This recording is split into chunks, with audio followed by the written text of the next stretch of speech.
Hello friends, and welcome to Life in Envelopes. So I am going to be sharing two recipes with you today. This first one is, I was inspired by the Jennifer Aniston salad, but I've changed it so much it's like nothing close to it anymore.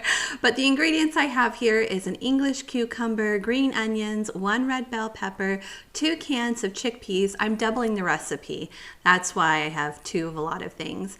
A 4-ounce container of feta cheese, so I have 2 of those. I did 1 traditional and 1 that was seasoned. And then I have 2 boxes of the Near East couscous herbed chicken flavor. I had 2 boxes of that. So if I was just going to make like 1 serving of this, I would do 1 can of the chickpeas, 1 container of the feta cheese, and 1 box of the couscous. And then for the dressing, I am using mint, lemon, and olive oil. When I do make half of the recipe, or like just 1 serving of the recipe, I would use half of the red pepper and half of the English cucumber. And then for the pistachios, I think I end up using a cup and a half of pistachios for this. Normally it would be 3/4 of a cup if it was just 1 serving. I will try really hard to remember to type up like an ingredient list for you guys down below so you can see the exact amount that I'm going to do of each ingredient. But I start by cutting up all of the veggies. And I do have a chopper which I could use, but I wanted to make it just like a little bit smaller than the chopper would do.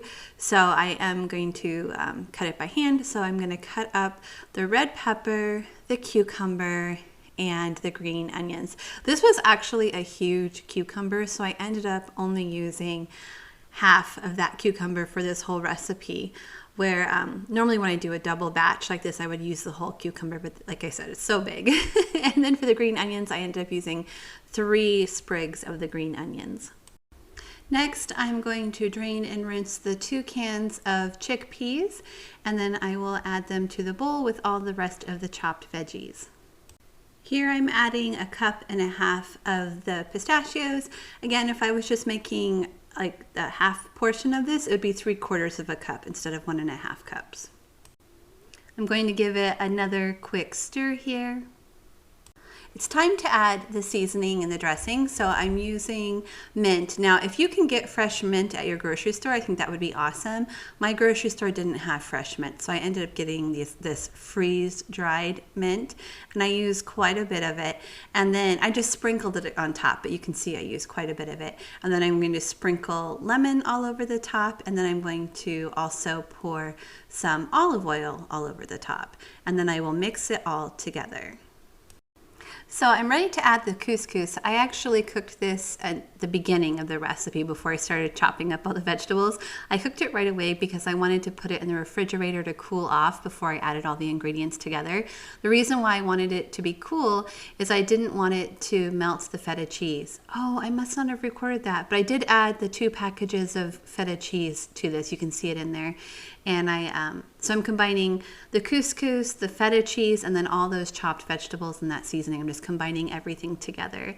And I did it in a couple of stages here so that I had like enough space to stir everything together. These bowls are actually really huge, but I feel like I could use an even bigger bowl to combine all this.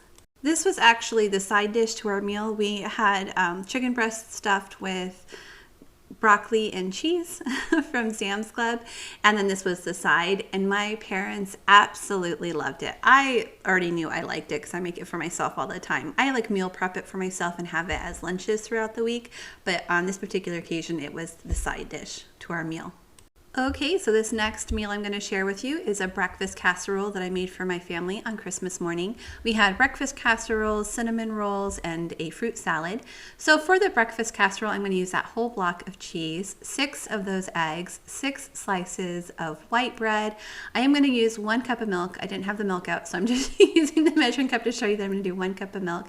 And then for the seasonings, I decided to do Auntie Nono's everything seasoning, which is a combination, I believe, of garlic, powder onion, powder salt, pepper, and then there's ground mustard there.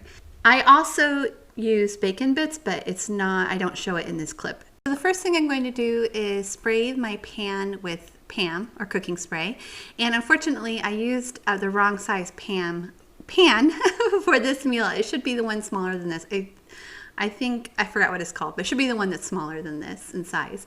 Then I'm going to cut the 6 pieces of bread. I'm going to cut them 3 at a time, and I cut each piece like 3 times one direction, then I flip it around and cut it 3 times the other direction. So each slice of bread has 9 pieces, and I use a serrated knife to do that. Next, I add the pieces of bread to the pan that I sprayed earlier. This meal is actually really cheap and it goes really far because really it's like mostly just 6 pieces of bread, 6 eggs, and a cup of milk and the cheese. Like, it's a pretty cheap meal, but people really liked it. Here I am shredding up all the cheese. I love this shredder, you guys. It was a gift from one of my subscribers, but I do have it linked in my Amazon storefront, which is in the description box of this video if you want to pick one up for yourself. It's awesome. Okay, it's time to put it all together. So I am sprinkling the cheese. I'm trying to sprinkle it like as evenly as possible across the cooking dish. And I'm trying to make sure that I get all the way to the corners and the edges so that everyone gets a like equal amount of cheese. Next, I'm going to add some bacon bits. You can add all kinds of meat to this. You could do cooked like breakfast sausage, or you could cook bacon yourself and then do it. I was just trying to save some time on Christmas morning. You could also do like ham, diced ham. And I just did the whole packet, but really I did not need to use this whole packet. Like half the packet would have been good. Okay, so the last layer is the eggs and milk, and I decided to prepare them in a measuring cup like this because I thought it would be easier to pour across the top. So I'm going to crack 6 eggs, do 1 cup of milk, and then evenly pour it all across the top of the casserole. So I did add the seasoning too, I forgot to mention that. I added a 1/4 teaspoon of the mustard, and then I just sprinkled in some of the anti-no-nos, and then I'm poured it all, like all the egg mixture across the top. Once it was all put together, I put it in a preheated oven at 350 degrees for 30 minutes, or like if you're doing it in your oven, it might be a little different like time and temperature. You want that cheese on top to be completely melted. It was good. The only thing I would change is using the right size dish. This was kind of flat instead of like thick and fluffy because it was such a big dish. But if I'd used a smaller dish, it would have been perfect. Taste-wise, it was good. Thank you guys so much for watching. If you enjoyed today's video, will you please give it a thumbs up? And I will see you all again next time. Bye, everyone.